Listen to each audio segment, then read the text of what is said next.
Fitness സെന്ററിന്റെ മറവിൽ വൻ മയക്കുമരുന്ന് വിൽപ്പന. തൃശൂർ പടിഞ്ഞാറേക്കോട്ടയിൽ നടത്തുന്ന വിവ ഫിറ്റ്നസ് സെന്ററും പ്രോട്ടീൻ മാൾ എന്ന സ്ഥാപനവും കേന്ദ്രീകരിച്ചാണ് ലഹരി വിൽപ്പന. നടത്തിപ്പുകാരായ നെടുപുഴ തെക്കുമുറി വാക്കയിൽ വീട്ടിൽ വിഷ്ണുവും സഹായി അസം സ്വദേശി പ്രജാൾ ഗൊഗോയ് എന്നിവർ പോലീസിന്റെ പിടിയിലായി. വിവരങ്ങളുമായി സാരംഗ് ചേരുകയാണ്. സാരംഗ്, കഴിഞ്ഞ ദിവസവും ഫിറ്റ്നസ് സെന്ററിന്റെ മറവിൽ നടന്ന ലഹരി വിൽപ്പന എക്സൈസ് പിടികൂടിയിരുന്നു. എന്താണ് ഇതിനെ സംബന്ധിച്ച് എക്സൈസ് വകുപ്പ് പറയുന്നത്? സിജു, ഇത് സ്ഥിരമായിട്ട് നടക്കുന്ന ഒരു പരിപാടിയാണെന്നാണ് ഇപ്പോൾ പോലീസ് പറയുന്നത്. കാരണം ഈ അറസ്റ്റിലായിട്ടുള്ള ആളുകൾ മുൻപും സമാനമായ രീതിയിൽ ഇതേ രീതിയിൽ തന്നെ ഈ ഫിറ്റ്നസ് സെന്ററിന്റെ മറവിൽ ലഹരി വിൽപ്പന നടത്തിയിട്ടുണ്ട്. അവരെ തന്നെയാണ് ഇത്തവണയും ഇത്തരത്തിൽ പോലീസ് പിടികൂടിയത്. എന്തായാലും തൃശൂർ പടിഞ്ഞാറേക്കോട്ടയിലാണ് വിവ ഫിറ്റ്നസ് സെന്ററും അതോടൊപ്പം തന്നെ അതിന്റെ അനുബന്ധ സാധനങ്ങൾ വിൽക്കുന്ന മറ്റൊരു സ്ഥാപനത്തിലുമാണ് സ്ഥാപനവും കേന്ദ്രീകരിച്ചാണ് ഇത്തരത്തിലൊരു ലഹരി വിൽപ്പന നടത്തുന്നത്. 1/2 കിലോ ഹൈബ്രിഡ് കഞ്ചാവും MDMA ഗുളികകളുമാണ് ഇവരിൽ നിന്ന് പിടികൂടിയത്.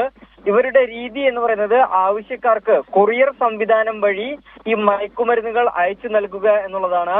ഇതിന്റെ പ്രധാന നടത്തിപ്പുകാരൻ നെടുപുഴ സ്വദേശി വിഷ്ണു, അതോടൊപ്പം തന്നെ അസം സ്വദേശി പ്രജ്വാൾ തുടങ്ങിയവരാണ് ഇപ്പോൾ പോലീസിന്റെ കസ്റ്റഡിയിലുള്ളത്. ഈ വിഷ്ണുവാണ് ഇതിന്റെ പ്രധാന കണ്ണി. കഴിഞ്ഞ ദിവസം ഈ ആസാം സ്വദേശി ഇത്തരത്തിൽ കൊറിയർ സ്ഥാപനം വഴി ഇത് അയച്ചു കൊടുക്കുന്നതിനിടയിൽ ഈ കൊറിയർ ജീവനക്കാർക്ക്, ആ സ്ഥാപനത്തിലെ ജീവനക്കാർക്ക് സംശയം തോന്നി ആ പൊതി അയച്ചു നോക്കുമ്പോഴാണ് ഇത്തരത്തിൽ ലഹരി വസ്തു കണ്ടെത്തുന്നത്. ഉടനെ തന്നെ പോലീസിനെ വിവരം അറിയിക്കുകയായിരുന്നു.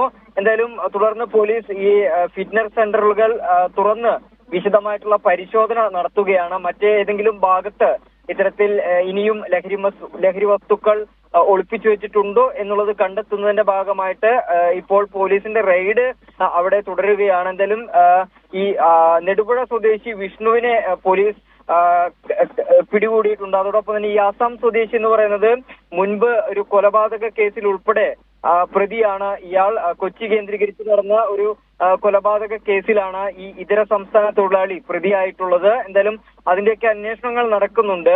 എന്തായാലും സ്ഥലത്ത് പോലീസ് വിശദമായിട്ടുള്ള ശരി സാരംഗാണ് തൃശ്ശൂരിൽ നിന്നുള്ള വിവരങ്ങൾ നൽകിയത്.